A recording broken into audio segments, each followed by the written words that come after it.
जितनी लाख नौकरियां इन्होंने दी हैं इस सरकार ने और कितने लाख इनको वोट पड़े हैं अगेंस्ट में, ये पता चल जाएगा 10 तारीख। बीजेपी के लिए पाकिस्तान, मुसलमान, हिजाब, ठीक है, नारे तकबीर, जय श्री राम, यही ऑप्शन है उनके। यूपी की जनता ने पूरी तरीके से मूड बना लिया और पांचों स्टेट में आप देखिएगा परिवर्तन की लहर उठी है और पूरी तरीके से परिवर्तन होने जा रहा है। क्या कभी किसी ने पूछा कि जो बहन हिजाब पहन के जा रही है उसकी फीस जमा हुई या नहीं हुई?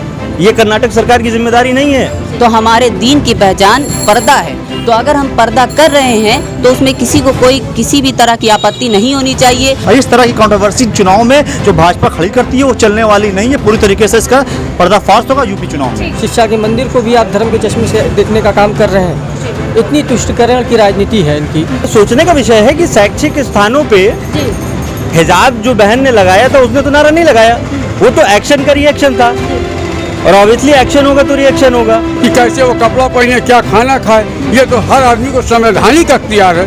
बीजेपी जो है उत्तर प्रदेश के चुनाव को देखते हुए भी इस तरीके का स्टैंड करवा रही हो। आसाम में आपको मदरसे दिख रहे हैं, कर्नाटक में आपको हिजाब दिख रहे हैं, यहाँ आपको 80-20 दिख रहा है और डेफिनेटली आप ये मान के चलिए कि ये सरकार उत्तर प्रदेश से जा रही है। ये चुनाव पूरा हिंदू मुस्लिम का कराना चाहते हैं, लेकिन ये चुनाव की विकास पे होगा, रोजगार पे होगा, महंगाई पे होगा और किसानों पे होगा।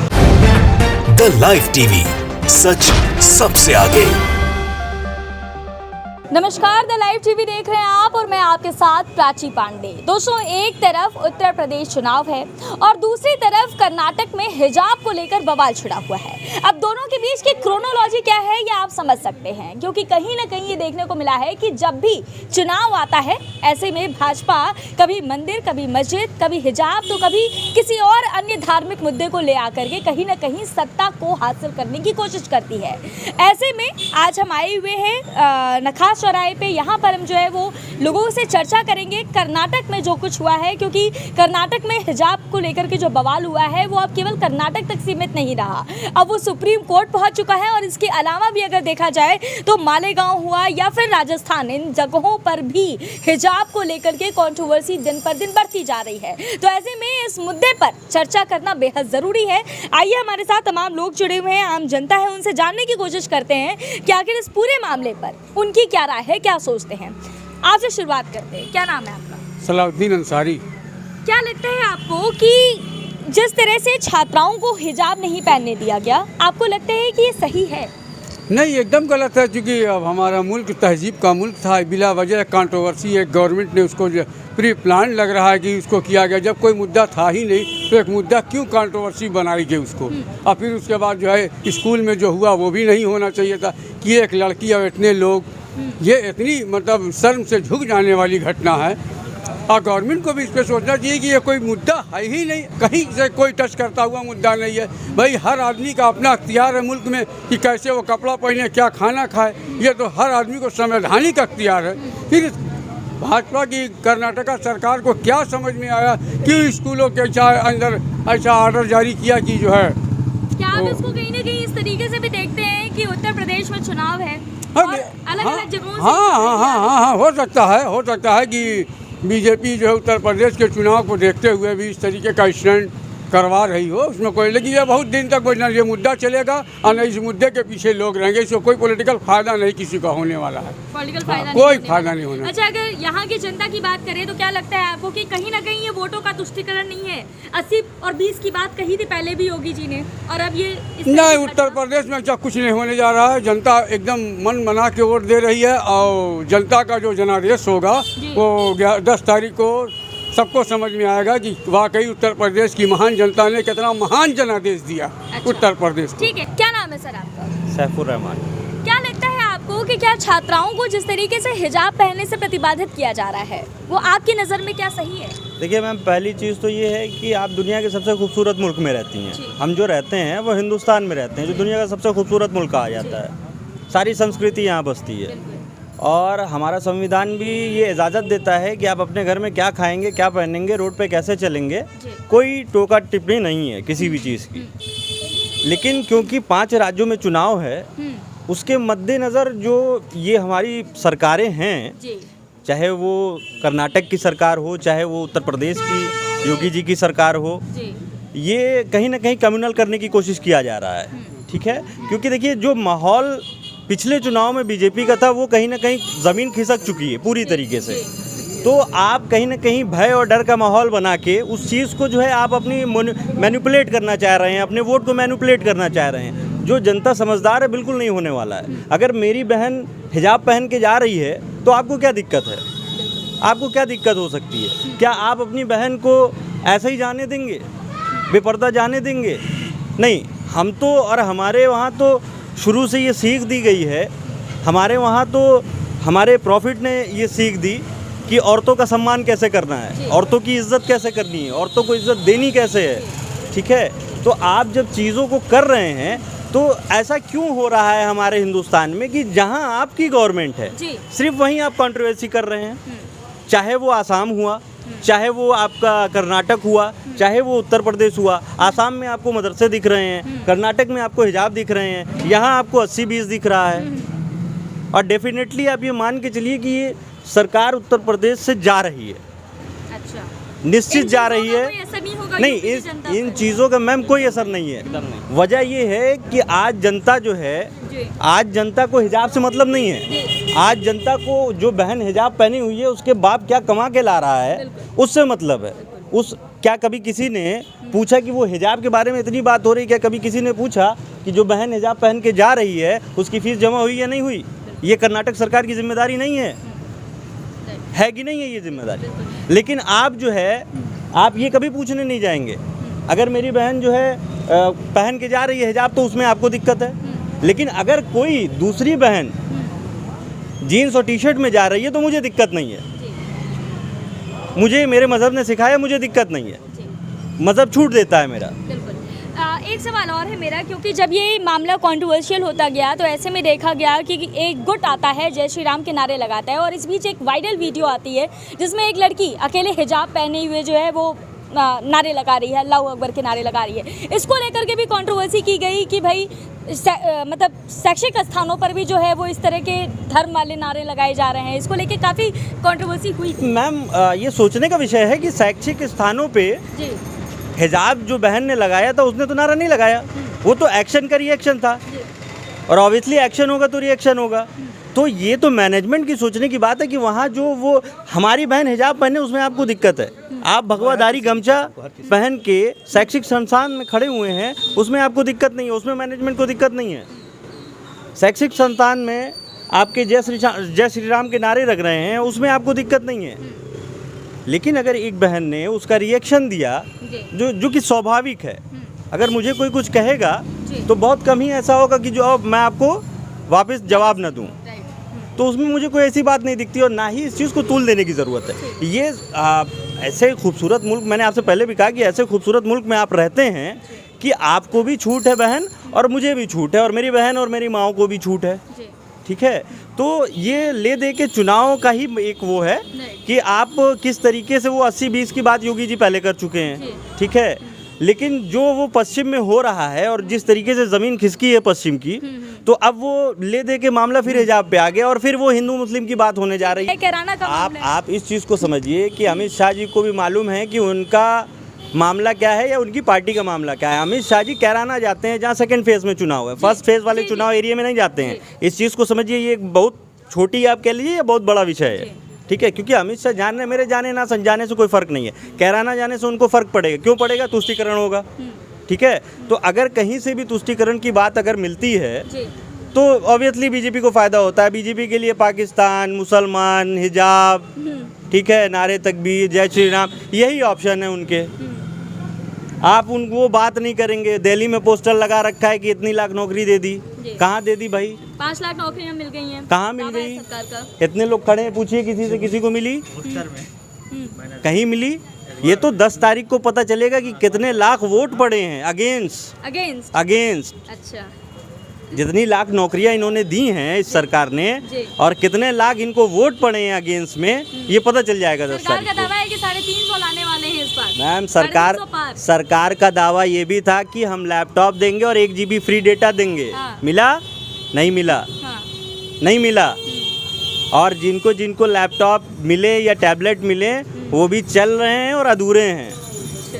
ठीक है, तो मसला ये नहीं है, मसला ये बिल्कुल भी नहीं है। मसला सिर्फ ये है कि जनता एकदम त्रस्त है, जनता परिवर्तन के मूड में है। किसानों के साथ जो अत्याचार हुआ, हाथरस में जो हुआ, ठीक है, ये सारी चीज़ें, ये आप एक हिजाब की बात कर रहे हैं जी। और जो दूसरी बहन के साथ हुआ वो हमारी बहन नहीं थी। हम तो निस्वार्थ खड़े हैं उसके लिए। हम लोगों ने तो तब भी प्रोटेस्ट किया, आज भी कर रहे हैं। हम साहब हैं, हाफिज़ हैं, आपसे जानना चाहती हूँ सर कि क्या लगता है कि आप जब किसी महिला को हिजाब पहनने से रोका जाता है तो क्या ये उसके धार्मिक अधिकारों का हनन नहीं है? देखिए, सबसे पहले तो हम पूरी दुनिया की सबसे बड़ी डेमोक्रेटिक कंट्री इंडिया में रहते हैं, तो हमारा सबका अधिकार है जिस तरीके से हम चाहें जो पहने। कोई सर पे पगड़ी बांधता है, कोई टोपी लगाता है, कोई सर पे टीका लगाता है, कोई हाथ में धागा वगैरह बांधता है, सबका अपना अपना वो है। तो हमारे कुरान जो हमारा सबसे बड़ा कॉन्स्टिट्यूशन है, इस्लाम के मानने वालों फॉलोअर्स जो कुरान पाक को मानते हैं, तो सूरह अहज़ाब में, सूरह नूर में पर्दे का जिक्र आया है। और हमारे जो प्रॉफिट हैं सल्लल्लाहु ताला अलैहि वसल्लम, उन्होंने भी फरमाया कि हर दीन का अपना अपना एक शियार है, एक अपनी पहचान है। तो हमारे दीन की पहचान पर्दा है। तो अगर हम पर्दा कर रहे हैं तो उसमें किसी को कोई किसी भी तरह की आपत्ति नहीं होनी चाहिए। और जो मतलब वहाँ हुआ कर्नाटक में जो बहन के साथ हमारी, या कहीं भी जो भी होता है मामला, कहीं भी जो रेप हो जाता है या किसी भी तरीके से बहनों के साथ जो गलत काम होता है, उनके ख़िलाफ़ हम हमेशा से खड़े रहते थे, आज भी हैं और इंशाअल्लाह ताला कल भी रहेंगे। और जो माननीय उच्च न्यायालय में ये फ़ैसला किया है, हमारे कुरान को और हदीस को देखते हुए सबसे पहले अल्लाह पे, उसके बाद हम माननीय उच्च न्यायालय पे भरोसा रखते हैं कि इंशाअल्लाह ताला कामयाबी हमारे कदम चूमेगी। सबसे पहले तो ये जो मुद्दा उठा, ये चुनावी मुद्दा है। अच्छा। बीजेपी के पास कोई हथकंडा नहीं बचा इस चुनाव को पोलराइजेशन करने का, ध्रुवीकरण करने का। अब लास्ट ऑप्शन इनके पास था, जिस स्टेटों में इनकी सरकारें हैं उसके माध्यम से ये पूरा प्रयास कर चुके थे और कामयाब कहीं नहीं हुए हैं। अमित शाह जी कराना से शुरू करते अपना चुनाव प्रचार, उनको लखीमपुर खीरी नहीं दिखाई दिया, उनको हाथरस नहीं दिखाई दिया, उनको उन्नाव नहीं दिखाई दिया। जहाँ बहन बेटियों के साथ जातियाँ हुई, जहाँ किसानों के साथ जातियाँ हुई, वो शहर से उन्होंने नहीं अपना चुनाव प्रचार शुरू किया, ना ही माननीय योगी जी ने किया। और आज कर्नाटक का जो मामला है, संविधान मुझे अधिकार देता है कि मैं अपने धर्म को फॉलो करूँ। आर्टिकल 25 में इसका जिक्र है और हाई कोर्ट की पीठ के पास ये मामला गया, सुप्रीम कोर्ट संज्ञान बनाए हुआ। उन्होंने कहा है कि हाई कोर्ट का जो भी फैसला होता है उसके बाद मैं इस पर टिप्पणी करूंगा। 2 बार याचिकाकर्ता 2 बार याचिका डाल चुके हैं सुप्रीम कोर्ट में और सुप्रीम कोर्ट ने कहा है कि मॉनिटरिंग कर रहे हैं, नज़र बनी हुई है। इस मुद्दे को राष्ट्रीय मुद्दा बनाने में बीजेपी के नेता और उनके वोटर और उनकी IT सेल लगी हुई हैं। ये राष्ट्रीय मुद्दा बन नहीं पाएगा। यूपी के चुनाव हो चाहे 5 स्टेट के चुनाव हो, इन 5 स्टेट के चुनाव में आप बुर्के को या हिजाब को, हिजाब नहीं जॉब चर्चा का विषय है। हमारे युवाओं के लिए या हमारी बहन बेटियों के लिए, पालन पोषण के लिए, उनके परिवार के लिए हिजाब नहीं है, जॉब सबसे पहला है। और ये ध्रुवीकरण कर रहे हैं, इसका कोई फ़ायदा इनको नहीं मिलेगा। और आप पश्चिम में भी देख रहे हैं, पूरब में भी देख रहे हैं, इनके खिलाफ एंटी कैम्पेन्सी पूरी तरीके से है। अब बाकी जो गोदी मीडिया बैठकर चैनल पे जो इनके, मैंने कल एक देख रहा था, न्यूज़ एंकरिंग कर रहे थे, उनसे पूछा कि पूछिए कि पीछे क्या माहौल है, किसको वोट दिया, किस मुद्दे पर दिया। तो उन्होंने कहा कि हमने जॉब के मुद्दे पर दिया, महंगाई के मुद्दे पर दिया। उनसे दिल्ली में बैठा हुआ मीडिया चैनल का एंकर बोलता है, उनसे पूछिए राष्ट्रवाद मुद्दा है कि नहीं है। ये देखिए मानसिकता, वो बोल रहा है वोटर कि मैंने महंगाई पे वोट दिया, मैंने बेरोजगारी पे वोट दिया, मैंने कोरोना काल में अपने परिवार को खोया, उसके दुख में वोट दिया। और वो एंकर जो दिल्ली में बैठा हुआ है स्टूडियो में, वो बोल रहा है, उनसे पूछिए चिल्ला करके कि आप राष्ट्रवाद मुद्दा है कि राष्ट्रवाद क्या है। राष्ट्र हमसे है ना, 1.25 करोड़ जनता से है ना राष्ट्रवाद। राष्ट्रवाद क्या करेंगे जब राष्ट्र के लोग ही सुरक्षित नहीं रहेंगे राष्ट्र में। आप ध्रुवीकरण कर रहे हैं, आपका कोई बयान राष्ट्र को जोड़ने वाला है? चाहे प्रधानमंत्री जी का बयान हो, चाहे गृह मंत्री जी का बयान हो, चाहे मुख्यमंत्री जी का बयान हो, या इनके जितने भी MP MLA या नेता, उनका कोई बयान राष्ट्र को जोड़ने वाला है? सारे बयान ध्रुवीकरण के हैं और ध्रुवीकरण चलने वाला नहीं है।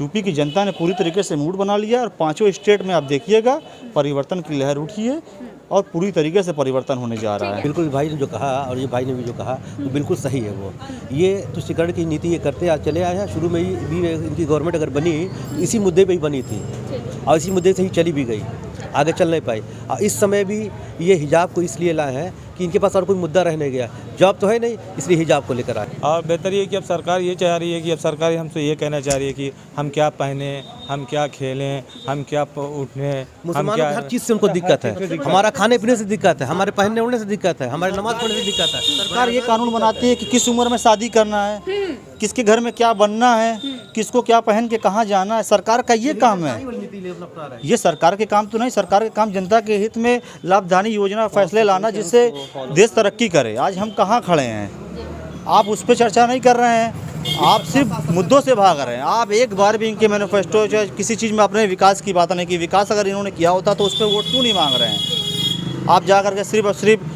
समाजवादियों को या किसी पार्टी के नेताओं को कोस रहे हैं, क्या क्या बोल रहे हैं, क्या क्या भाषा इस्तेमाल कर रहे हैं, गर्मी निकालने की, शिमला बनाने की। मैडम, धार्मिक वस्त्र पहन के जब देश चलाया जा सकता है, प्रदेश चलाया जा सकता है, तो एक शिक्षा संस्थान में आदमी अपना धार्मिक वस्त्र पहन के क्यों नहीं शिक्षा हासिल कर सकता है। आप उसको भी आप धर्म के चश्मे से देखना चाहते हैं। शिक्षा के मंदिर को भी आप धर्म के चश्मे से देखने का काम कर रहे हैं। इतनी तुष्टिकरण की राजनीति है इनकी कि इनकी IT सेल ये पूरा लगा हुआ है कि ये चुनाव जो है हिंदू बनाम मुसलमान का हो जाए, इंडिया बनाम पाकिस्तान का हो जाए। ये तो खुल के बोल दिया ना उन्होंने, 80 और 20 की राजनीति है पूरी। हाँ, तो इन्होंने खुल को बोला, लेकिन वो तो उल्टा हो गया ना, 2080 हो गया। आपने देखा ये पहले चरण का चुनाव जिस हिसाब से वोटिंग हुई, वो सरकार में है, कुछ कर सकते हैं, लेकिन जनता इसका जवाब अपने वोट से देगी और वो देने का काम करेगी। 3 मार्च को हिजाब को लेकर के महिलाएं जो हैं, छात्राएं जो हैं, वो हाई कोर्ट गई, अब सुप्रीम कोर्ट में लंबित है ये मामला। क्या लग रहा है आपको कि क्या जिस तरीके से इस पूरे मामले को कंट्रोवर्शियल कर दिया गया है, एक तरह से कहा जाए तो राष्ट्रीय मुद्दा बनाने की कोशिश की जा रही है, तो इसको लेकर आपको क्या लगता है? मैडम, सुप्रीम कोर्ट सर्वोपरि है, उसका फैसला हम सभी को मानने होगा। वैसे आपने हाई कोर्ट का फैसला देख ही लिया है कि वहाँ जाने की आज़ादी है। अंदर क्लासरूम में बैठने की बात थी तो वहाँ के क्लास टीचर ने भी कहा, वहाँ के प्रिंसिपल ने भी कहा कि यहाँ पे आज़ादी है, अंदर कंपाउंड में आने की आज़ादी है। वो कुछ बाहरी जो गूंज थे, बीजेपी गूंज, RSS के गूंज, वो आके भगवा वस्त्र पहन के जय श्री राम का नारा लगाते हैं और वो अकेली लड़की अल्लाह अकबर का नारा बुलंद करती है। और ये बताइए आप, अल्लाह अकबर का नारा आपको चुभने लगा आपकी आंखों में? जय श्री राम का नारा 100 लोगों ने लगाया होगा और वो अकेली लड़की अल्लाह अकबर का नारा लगाई, तो उसमें क्या गलत कर दिया उसने? ये महिलाओं के अधिकारों का हनन है, साफ तौर पे देखा जा सकता है। कर्नाटक में जो खेला हुआ, आखिर जामिया में, JNU में और अलीगढ़ मुस्लिम यूनिवर्सिटी में जो हुआ 15 दिसंबर की रात CA/NRC प्रदर्शन के दौरान, आपने लाइब्रेरियों में घुस करके मारने का काम किया, वहाँ पुलिस नतमस्तक हो गई। कर्नाटक पुलिस दिल्ली में इतनी एक्टिव थी, अलीगढ़ में इतनी एक्टिव थी, क्या क्या केस लगाए हैं, क्या क्या लोगों के ऊपर किया, वो उनका राइट अपने अधिकार के लिए लड़ रही थी। यहाँ तो मौलिक अधिकार का हनन है ना। कॉन्स्टिट्यूशन से देश चलता, संविधान से देश चलता। संविधान ने मुझे आज़ादी दी है और आपको, महिलाओं को, सारे सर्व समाज को आज़ादी दी है कि उनको क्या पहनना है, क्या बोलना है, क्या खाना है, कैसे चलना है, कैसे सारे काम करने हैं, उनको अधिकार है। लेकिन सरकार जो काम कर रही है, सरकार के इशारों पर जो उनका सेक्टर काम कर रहा है, वो ये नाकाम होगा, चलने वाला नहीं है। ये ध्रुवीकरण की राजनीति जा रहा है। उस महिला की जिसकी बात आप कर रहे हैं, उसको देख के भाजपा की IT सेल या फिर आप ये कह लीजिए कि जो विपक्षी पार्टी है, वो इसका ये आरोप है कि इस तरीके से जो है वो आतंकवाद को बढ़ावा दिया जा रहा है। किस एंगल से आप आतंकवाद देख रहे हैं? वहाँ सैकड़ों लोगों ने गमछा लगा करके जिस तरह से ट्रोल करने का काम किया। लड़की, आपने वीडियो पूरा देखा होगा, लड़की अभी बाइक स्कूटी अपनी खड़ी कर रही है, उससे पहले से वो लोग एक्टिव हो गए हैं। आप जो है JNU में जो एक बहन ने जो है गमछा बांध के गुंडई की थी, ABVP की, वो क्या था? वो नहीं था। आज तक क्या अगर एक बहन अमन पसंद है, वो नकाब लगा के पढ़ने जा रही है, शिक्षा हासिल करने जा रही है, तो आपके पेट में दर्द है। आपने JNU में गुंडई की, आपके लिए, उसके लिए किसी ने नहीं पूछा। ये चुनाव पूरा हिंदू मुस्लिम का कराना चाहते हैं, लेकिन ये चुनाव की विकास पे होगा, रोजगार पे होगा, महंगाई पे होगा और किसानों पे होगा। आधी आबादी की बात करने वाले देश के यशस्वी प्रधानमंत्री, विश्व के लोकप्रिय नेता 70 मिनट का इंटरव्यू देते हैं उस हादसे के एक दिन बाद, लेकिन एक बार जिक्र नहीं करते हैं। और जब बरेली जाते हैं, सहारनपुर जाते हैं, तो वहाँ मंच से वो कहते हैं कि मुस्लिम महिलाओं को बलगलाने की कोशिश की जा रही है। किसने बलगलाया? वहाँ सैकड़ों लोगों ने जो गमछा बलगाने, आखिर सैकड़ों लोगों ने गमछा लगा करके जो ध्रुवीकरण कर रहे थे, बलगाया है किसने? आपने चुप्पी क्यों नहीं तोड़ रहे हैं? आपके गृह मंत्री वोट मांग रहे हैं, प्रधानमंत्री जी वोट मांग रहे हैं कि आधी आबादी के पक्ष में कौन खड़ा है? हम महिलाओं के सम्मान में, हम, हमारा समाज और हमारी कौम, चाहे सी बट का फिरका हो, पर तो सब लोग अमन पसंद है, देश में मोहब्बत भाईचारा चाहते हैं। और इस तरह की कंट्रोवर्सी चुनाव में जो भाजपा खड़ी करती है, वो चलने वाली नहीं है। पूरी तरीके से इसका पर्दाफाश होगा यूपी चुनाव में। विश्व की एक इकलौती पार्टी जो अपने आप को दावा करती है कि वो विश्व की सबसे बड़ी पार्टी है, ठीक है, वो सबसे बड़ी पार्टी हो ना ना हो, ठीक है, लेकिन सबसे बड़ी ध्रुवीकरण करने वाली पार्टी ज़रूर है, ठीक है। जिस आप इतिहास उठा के देख लीजिए, जब इनकी नहीं चली है तो इन्होंने ध्रुवीकरण किया है, ठीक है। हिंदू मुस्लिम, ठीक, पाकिस्तान, आतंकवाद, चाइना, इसके अलावा कुछ नहीं है इनके पास। जो करेंगे चुनाव के वक्त करेंगे, बाकी 5 साल तकिया लगा के सोएंगे, कोई दिक्कत की बात नहीं है। जॉब नहीं मिली, कोई बात नहीं बेटा, पकौड़ा तल लो, वो जॉब है तुम्हारी। अरे वो तो मेरे अब्बा भी दे रहे थे। वोट आपको क्यों दिए हैं हम? आपने कहा लैपटॉप मिलेगा, कहाँ मिला? आपने कहा 1 GB मिलेगा, कहाँ मिला? आत्मनिर्भर बना दिया आपको। अरे आत्मनिर्भर तो मेरे बाप ने बनाया था मुझे। आत्मनिर्भर तो मेरे बाप ने बनाया, तब ना मैंने सरकार बनाई। अच्छा, मैंने सरकार बनाई ना, कि सरकार ने मुझे आत्मनिर्भर बनाया। कहाँ बनाया? आज का मुख्य मुद्दा क्या चुनाव में? महंगाई, रोटी, कपड़ा और मकान। ये किस पे बात कर रहे हैं? हिंदू, मुस्लिम और पाकिस्तान। हम जिंदा की बात कर रहे हैं, वो जिन्ना की बात कर रहे हैं, किसान गन्ना की बात कर रहे हैं। राकेश टिकैत जी ने कुछ दिन पहले वक्तव्य दिया था, ये चुनाव भाजपा नहीं लड़ रही, ये चुनाव आपने कहा जो कंप्लेंट आई है परसों चुनाव में, ये कप्तान और डीएम चुनाव लड़ रहे हैं। अच्छा, राकेश टिकैत जी का आप बयान सुनेंगी, उन्होंने साफ तौर पे ऑफर कह दिया था कि गठबंधन दल को और बाकी विपक्ष के लोगों को तैयार और एकजुट रहना चाहिए। ये चुनाव आसान चुनाव होने नहीं जा रहा है। अच्छा। ये चुनाव में भाजपा ये बताइए, बंगाल का चुनाव हुआ, आपने देखा हुआ कितना हल्ला हुआ, किस तरह से 2 साल बीजेपी ने तैयारी की, कैंपेनिंग की, उसके बाद बीजेपी वहाँ पे किस तरह चारों खान। लेकिन यूपी चुनाव में भाजपा सन्नाटा है। मतलब भाजपा को इस बात का आहत है कि हम जा रहे हैं। जब उतना करने के बाद बंगाल वो नहीं जीत पाए, तो यहाँ पर सिर्फ योगी जी का बयान एक दिन कुछ इंटरव्यू में जाता है, कभी अमित शाह जी का बयान आता है, कभी मोदी जी का बयान। उसके अलावा कोई आपको दिख रहा है? विधायक जी गांव में जा रहे हैं भाजपा के, कह रहे हैं कि मोदी जी के नाम पे, योगी जी के नाम पे वोट मत दीजिए आप हमको। तो विधायकों को जाने भी नहीं दिया जाए ना, उनको भगा दिया जाए। वो कह रहे हैं कि आप उनको नहीं, मुझे मेरे नाम पे वोट दीजिए, मोदी जी योगी जी की गलती की सजा मुझे क्यों देंगे? ये विधायक का वक्तव्य है। गाँव में घुसने नहीं दिया जा रहा है, खदेड़ा हो चुका है गाँवों में। और आप जो वोट पोल हुआ है, तो शहरी इलाकों में वोट कम पोल हुआ है, ग्रामीण इलाकों में वोट ज़्यादा पोल हुआ है। और शहर का वोट आप जानते हैं कि भाजपा का वोट होता है। और इस तरह से ग्रामीण का जो एनालिसिस है कि पश्चिम में जो पहले चरण में वोटिंग हुई 58 सीटों में, वहाँ भाजपा का सुपड़ा साफ हो चुका है। और दूसरे चरण में 14 फरवरी में होने जा रहा चुनाव, उस 55 सीटों में भी इनका खदेड़ा होगा। इनकी कोई भी ध्रुवीकरण की राजनीति, जिस तरीके की हिजाब की कर लें, हम जॉब की बात करेंगे, हिजाब की बात करेंगे, हम नौकरी की बात करेंगे, ये जिन्ना की बात करेंगे, हम गन्ना की बात करेंगे, जानते हैं, कोरोना पे बात नहीं करेंगे, महंगाई पे बात नहीं करेंगे, बेरोजगारी पे बात नहीं करेंगे, महिलाओं के सशक्तिकरण पे बात नहीं करेंगे, आदिवासी के मुद्दे पे आखिर पूरी भाजपा चुप क्यों है? भाजपा का कोई ऑफिशियल बयान आया? किसी नेता ने बयान दिया? क्यों नहीं दिया? और वो बोल रहे हैं कि स्कूल का प्रोटोकॉल, जब स्कूल कॉलेज प्रशासन ने जब एडमिनिस्ट्रेशन फॉर्म भरा है, क्या उसमें उसकी लाइन लिखी हुई थी कि हिजाब के लिए एंट्री बैन है, हिजाब लगा के आप नहीं सकते हैं? नहीं लिखी थी ना। आखिर हम किसी हॉस्पिटल में कभी जाते इलाज कराने के लिए अपने पेशेंट को लेकर, तो हॉस्पिटल मैनेजमेंट साइन करा लेता है, खुदा ना खास्ता कोई हादसा हो जाए तो उसके जिम्मेदार आप होंगे। तो उस तरीके से कॉलेज प्रशासन भी फीस लेता है, कॉलेज प्रशासन भी पढ़ाता है, तो उसको भी तो लिखना चाहिए, दर्शाना चाहिए ना। अचानक से ये मामला कहाँ से खड़ा हो गया? जैसा कि आप भी जानते हैं दोस्तों कि अभी फिलहाल ये पूरा का पूरा मामला जो है वो सुप्रीम कोर्ट में लंबित है। आने वाला वक्त बताएगा कि फैसला क्या होता है, लेकिन कहीं ना कहीं ये देखने को मिल रहा है, क्योंकि आम जनता से जब हमने बात की तो ये समझ में आया कि कहीं ना कहीं लोग अब इस पूरे मुद्दे को उत्तर प्रदेश के चुनाव से जोड़ करके देखने लगे हैं। कहीं ना कहीं लोगों को ये समझ में आने लगा है कि ये पूरा मामला हिंदू वोटों के तुष्टीकरण के लिए है। तो ऐसी अन्य ग्राउंड रिपोर्ट्स देखने के लिए, अन्य लोगों की राय जानने के लिए हमारे चैनल को सब्सक्राइब करें। देखते रहिए the live TV. The live TV, सच सबसे आगे।